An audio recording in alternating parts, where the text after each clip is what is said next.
नमस्कार साथियों, छायावाद की दूसरी क्लास में स्वागत है आप सभी का। साथियों, ये छायावाद में उसके आगे का भाग है, कंटिन्यू करेंगे हम। पहले प्रश्न के रूप में देखते हैं क्या है। काव्य आत्मा की संकल्पात्मक अनुभूति है, यह कथन है जयशंकर प्रसाद जी का। सुमित्रा नंदन पंत विरचित ग्राम्य तथा युगवाणी रचनाएं हैं प्रगतिवादी विचार की।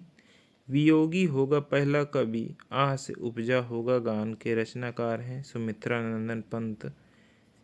चंचल किशोर सुंदरता की मैं करती रहती रखवाली, मैं वह हल्की सी मसलन हूँ जो बनती कानों की लाली। उपर्युक्त काव्यांश में वर्णन किया गया है लज्जा का। ओ जीवन की मरुमरीचिका, ओ जीवन की मरुमरीचिका, कायरता के अलग विषाद। काव्यांश में चिंता भाव का उद्बोध हुआ है। कामायनी के लज्जा सर्ग से एक कथन है। उज्ज्वल वरदान चेतना का सौंदर्य जिसे सब कहते हैं, जिससे अनंत अभिलाषा के सपने सब जगते रहते हैं। प्रस्तुत पंक्तियाँ कामायनी के लज्जा सर्ग से उद्धृत हैं। वह एक और मन रहा राम का, जो न थका, जो नहीं जानता दैन्य, नहीं जानता विनय। काव्यांश में राम की इस विशेषता का की ओर संकेत किया गया है दृढ़ निश्चय का। राम दृढ़ निश्चयी तो थे ही। राम की शक्ति पूजा कविता की प्रारंभिक संकेत पंक्ति है। रवि हुआ अस्त ज्योति के पत्र पर लिखा अमर। राम की शक्ति पूजा कविता की सबसे पहली पंक्ति पूछी जाती है तो उस क्या है। रवि हुआ अस्त ज्योति के पत्र पर लिखा अमर। संसार का सारा कारोबार बच्चों को खिलाने पिलाने सुलाने आदि के लिए हो रहा है, और इस महत्वपूर्ण कर्तव्य में भूल न होने देने का काम मां नामधारी जीवों को सौंपा गया है। यह कथन है महादेवी वर्मा जी का। जयशंकर प्रसाद द्वारा रचित ब्रजभाषा की रचनाएं संकलित हैं चित्राधार में। कामायनी की प्रमुख पात्र इड़ा प्रतीकार्थ है बुद्धि का। धिक जीवन जो पाता ही आया है विरोध, धिक जीवन जो पाता ही आया है विरोध पंक्ति में किसके जीवन सत्य की अभिव्यक्ति मिलती है। सूर्यकांत त्रिपाठी निराला जी के। मुक्त छंद के प्रणेता हैं निराला जी। निराला की जूही की कली उदाहरण है मुक्त छंद का। ये वही रचना है जूही की कली जिसे महावीर प्रसाद द्विवेदी जी ने वापस कर दिया था। रबड़ छंद या केचुआ छंद किस कवि की कविताओं का लक्ष्य करके कहा गया है। निराला को। निराला की अंतिम कविता पत्रोत्कंठित जीवन का विष बुझा हुआ है। प्रिय स्वतंत्र रहो अमृत मंत्र नव पंक्ति वाली कविता का संबंध सूर्यकांत त्रिपाठी निराला जी से है। आगे देखते हैं साथियों क्या है। कामायनी का महाकाव्यत्व असंदिग्ध है, यह कथन है डॉक्टर नगेंद्र जी का। कामायनी में शैव दर्शन की अभिव्यक्ति मिलती है। अक्सर पूछा जाता है कामायनी में किस दर्शन का प्रभाव है, तो शैव दर्शन है। वस्तु विन्यास की दृष्टि से कामायनी को दुखांत रचना मान लेने से कोई आपत्ति नहीं है। पंडित नंद दुलारे वाजपेयी। वस्तु विन्यास की दृष्टि से कामायनी को दुखांत रचना मान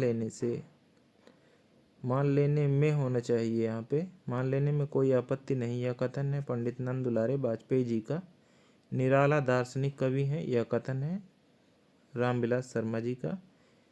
शैव दर्शन के आनंदवाद पर आधारित रचना है कामायनी। शैव दर्शन की बात यहाँ हुई है और यहाँ पर दर्शन की अभिव्यक्ति मिलती है, दर्शन पूछा गया है। गा कोकिल बरसा पावक कणपंथी है सुमित्रानंद पंत जी की। छायावाद को राष्ट्रीय जागरण की काव्यात्मक अभिव्यक्ति कहा है नामवर सिंह ने।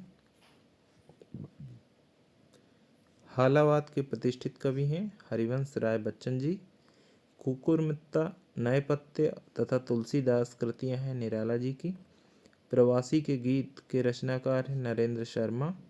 गिरा हो जाती है सनयन, नयन करते नीरव भाषण, जैसे विरोधाभासी चमत्कार का सौंदर्य प्राप्त है पंत की कविता में। वह अनुभूति जिसकी प्रधानता के कारण छायावादी काव्य को स्थूल के प्रति सूक्ष्म का विद्रोह माना गया है। स्वानुभूति, ये डॉक्टर नगेन जी का कथन है। स्थूल के प्रति सूक्ष्म का विद्रोह।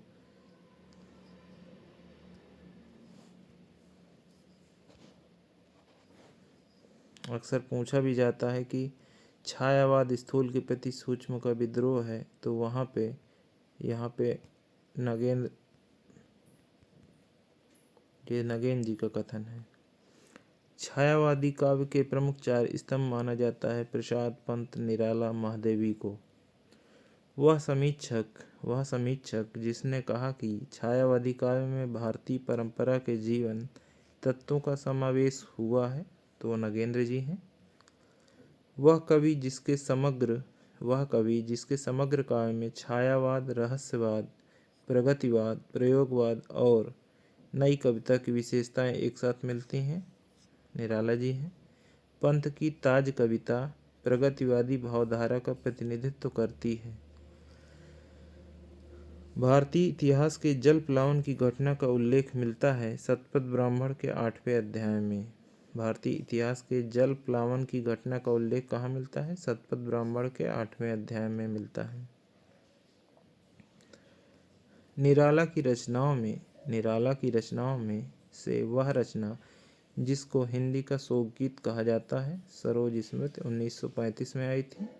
अपनी पुत्री पर इन्होंने लिखा है। उनकी मृत्यु से बहुत दुखी हुए थे। सुनकर क्या तुम भला करोगे मेरी भोली आत्मकथा, अभी समय भी नहीं थकी सोई है मेरी मीन व्यथा। उपर्युक्त काव्य पंक्तियां रचित हैं प्रसाद जी द्वारा। निराला जी पर बंग भाषा की काव्य शैली का प्रभाव समास में गुम्फित पदवल्लरी, क्रियापद के लोप आदि में स्पष्ट झलकता है। लाक्षणिक वैलक्षण्य लाने की प्रवृत्ति इनमें उतनी नहीं पाई जाती जितनी प्रसाद और पंत में है। उपर्युक्त कथन शुक्ल जी का है। इस समय तो भारतीय पुरुष जैसे अपने मनोरंजन के लिए, क्या लिखा है महादेवी वर्मा जी ने, इस समय तो भारतीय पुरुष जैसे अपने मनोरंजन के लिए रंग बिरंगे पक्षी पाल लेता है, उपयोग के लिए गाय और घोड़ा पाल लेता है, उसी प्रकार वह एक स्त्री को पालता है तथा पालित पक्षियों के समान ही वह उसके शरीर और मन पर अधिकार समझता है। महादेवी वर्मा जी। नई कविता के प्रथम अंक में निराला की किस कविता का अनेक कवियों द्वारा सामूहिक रूपांतर प्रकाशित हुआ था? जूही की कली में।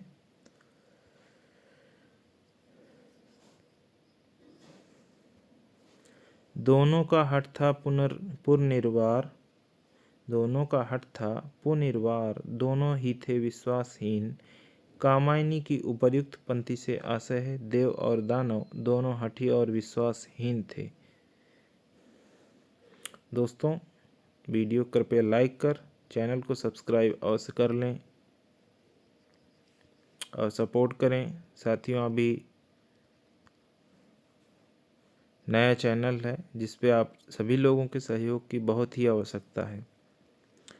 मधुशाला काव्य के रचयिता हैं, आगे देखते हैं। मधुशाला काव्य के रचयिता हैं हरिवंश राय बच्चन जी। छायावाद शब्द का प्रथम प्रयोक्ता माना जाता है मुकुटधर पांडे जी को।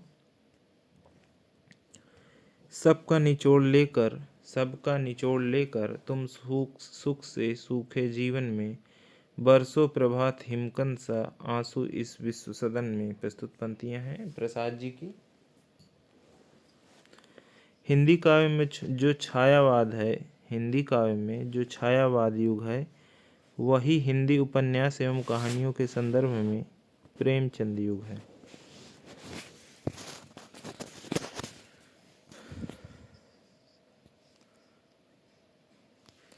ये 1918 से 1936 तक चलता है और यही युग प्रेमचंद युग है हिंदी कहानियों में। वह कवि जिसको प्रकृति का सुकुमार कवि कहा जाता है तो वो पंत जी हैं। कामायनी पुत्री थी कामदेव की। वह कवि जिसकी कृति को छायावाद के घोषणा पत्र कहा जाता है तो वह पल्लव है, जो कि सुमित्रा नंदन पंत जी की रचना है।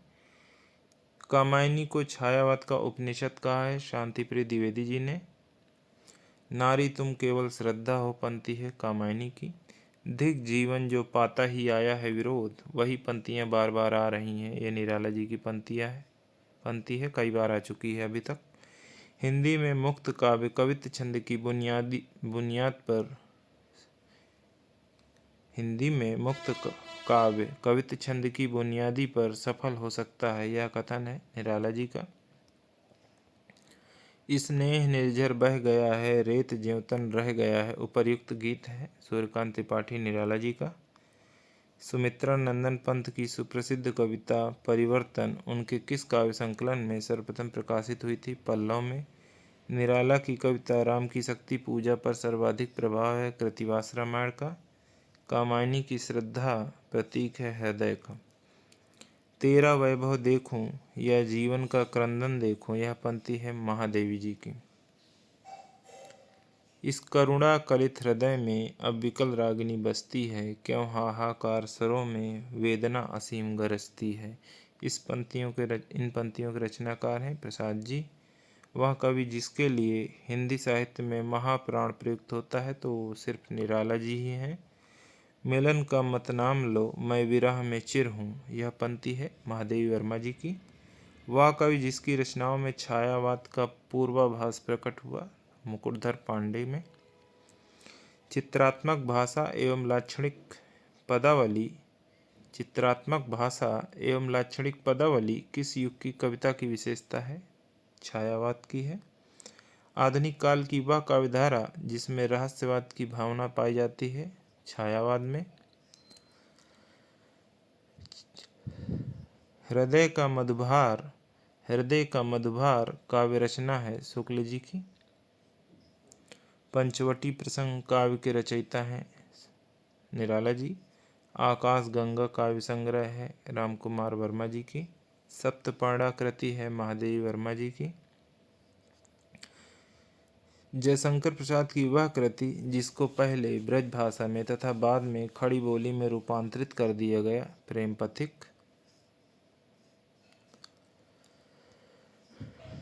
छायावाद में वक्रता का वैभव मिलता है, प्रसाद के काव्य में उत्कर्ष मिलता है, अभिव्यंजना। केवल सूक्ष्मगत सौंदर्य सत्ता का राग कहकर छायावाद का विरोध किया था महादेवी वर्मा ने। गीत गुंज रचना है निराला जी की। उत्तरायण महाकाव्य के रचनाकार हैं रामकुमार वर्मा। अग्निपथ के पार चंदन चांदनी का देश पंक्ति है महादेवी वर्मा की। अंग्रेजी स्वच्छंदतावादी काव्य का प्रभाव हिंदी की किस काव्यधारा पर दिखाई देता है? तो वह छायावाद में दिखाई देता है। प्रसाद कृत प्रलय की छाया की विषय वस्तु के केंद्र में है रानी कमलावती का पश्चाताप। हिम किरीटनी माखनलाल चतुर्वेदी की रचना है। शेर सिंह का शस्त्र समर्पण जयशंकर प्रसाद की रचना है। फिर परियों के बच्चे से हम सुभग सीप के पंख पसार, समुद्र पैरते सुचि ज्योत्सना में पकड़ इंद्र के कर सुकुमार। काव्य पंक्तियों के रचनाकार हैं सुमित्रा नंदन पंत जी। छायावाद के प्रमुख कवियों में किसके गीतों में मधुर वेदना की मर्माभिव्यक्ति अधिक है? महादेवी वर्मा के। दुख की पिछली रजनी बीच विकसता सुख का नवल प्रकाश किस काव्य कृति का प्रबोध वाक्य है? कामायनी का है। कितने हृदयों के मधुर मिलन क्रंदन करते बन विरह को, इस काव्य पंक्ति के रचयिता हैं प्रसाद जी। हिंदी गद्य में जब प्रगतिशीलता से प्रेरित रचनाएं हो रही थी तब कविता में छायावाद अपने शिखर पर था। उस विशेष काल की एक उत्कृष्ट काव्य कृति थी पल्लव। राम की शक्ति पूजा। कविता का प्रारंभ होता है राम रावण के प्रखर युद्ध के वर्णन से। रचनात्मक फलक पर विद्रोही और क्रांतिकारी छवि के रूप में पहचान है निराला जी की। मनु, श्रद्धा और इड़ा इत्यादि अपना ऐतिहासिक अस्तित्व रखते हुए सांकेतिक अर्थ की भी अभिव्यक्ति करें तो मुझे कोई आपत्ति नहीं। यह कथन किसका है? जयशंकर प्रसाद जी का है। राम की शक्ति पूजा कविता की अंतिम पंक्ति है। कह महाशक्ति राम के बदन में हुई लीन। पहली पंक्ति भी पूछी गई और अंतिम पंक्ति भी पूछी गई। कह महाशक्ति राम के बदन में हुई लीन। राम की शक्ति पूजा किस श्रेणी की कविता है? तो वह लंबी कविता है। वह काव्य ग्रंथ जिसकी भूमिका में सुमित्रा नंदन पंत ने भाषा, अलंकार, छंद, शब्द और भाव के सामरस्य पर विचार व्यक्त किए हैं तो वह पल्लव है, जिसे छायावाद का घोषणा पत्र भी कहा जाता है। छोड़ द्रुमों की मृदु छाया तोड़ प्रकृति से भी माया। बाले तेरे बाल जाल में कैसे उलझा दूं लोचन। उपरिक्त चर्चित पंक्तियों के रचनाकार हैं सुमित्रा नंदन पंत जी। सूर्यकांत त्रिपाठी निराला ने अपनी पुत्री की याद में लिखी है सरोज स्मृति कविता, जो कि एक लंबी कविता है। प्रसाद की वह कृति जिसका अन्य भाषाओं में भी अनुवाद हुआ है कामायनी। आचार्य रामचंद्र शुक्ल ने छायावाद के वह कवि जिसको मधुमयी प्रतिभा और जागरूक भावुकता का कवि कहा है प्रसाद जी, जयशंकर प्रसाद को कहा है। चाह नहीं मैं सुरबाला के गहनों में गूथा जाऊं नामक पुष्प की अभिलाषा कविता रचना है माखनलाल चतुर्वेदी जी की। मेरे प्रीतम को भाता है तम के पर्दे में आना। मेरे प्रीतम को भाता है तम के पर्दे में आना। इन पंक्तियों की गणना रहस्यवादी काव्यधारा में होती है। पंत की कविता मौन निमंत्रण की पंक्ति है। ना जाने ढुलक ओस में कौन, ना जाने ढुलक ओस में कौन, खींच लेता मेरे दृग मौन। पंत की किस कविता से है? मौन निमंत्रण से है। छायावत को स्थूल के प्रति सूक्ष्म का विद्रोह कहने वाले विद्वान हैं डॉक्टर नगेंद्र जी हैं। छायावाद को अभिव्यंजनावाद का विलायती संस्करण कहा रामचंद्र शुक्ल ने। छायावाद की कालावधि मानी गई है सन 1918 से 1938। किस कवि की रचनाओं में छायावाद का पूर्वाभास मिलता है? मुकुटधर पांडे की। केवल सूक्ष्मगत सौंदर्य सत्ता का राग कहकर छायावाद का किसने विरोध किया था? महादेवी वर्मा जी ने। पंत केवल शब्द शिल्पी ही नहीं, महान भाव शिल्पी हैं और सौंदर्य के निरंतर निखरते सूक्ष्म रूप को वाणी देने वाले एक संपूर्ण युग को प्रेरणा देने वाले प्रभाव शिल्पी भी हैं। उक्त कथन आचार्य हजारी प्रसाद द्विवेदी जी का है। आधुनिक काल की किस काव्यधारा में रहस्यवाद की भावना पाई जाती है? छायावाद में। छायावाद को छायावाद नाम किसने दिया? मुकुटधर पांडे जी ने। छायावाद शब्द का प्रयोग रहस्यवाद और पद्धति विशेष के रूप में किसने किया है? रामचंद्र शुक्ल ने। छायावाद को स्थूल के प्रति सूक्ष्म का विद्रोह किस आलोचक ने कहा है? डॉक्टर नगेंद्र जी ने। ये 3 बार प्रश्न आ चुका है। आंसू किस प्रकार का काव्य है? मुक्तक काव्य संकलन है। छायावाद में कायिक भावनाओं का पृष्ठ पेषण होने की बात किस आलोचक ने मानी है? आचार्य शुक्ल जी ने। आंसू काव्य को जीवन की वास्तविक प्रयोगशाला का आविष्कार किसने कहा है? नंदुलारे वाजपेयी जी ने कहा है। चित्रात्मक भाषा एवं लाक्षणिक पदावली किस युग की काव्य विशेषता है? छायावाद की है। छायावाद की लघुत्रयी में सम्मिलित कवि हैं राम कुमार वर्मा, महादेवी वर्मा और भगवती चरण वर्मा। छायावाद को छोकरावाद की संज्ञा किसने दी है? भगवान दीन ने। छायावाद को क्या कह दिया लाला भगवान दीन ने? छोकरावाद।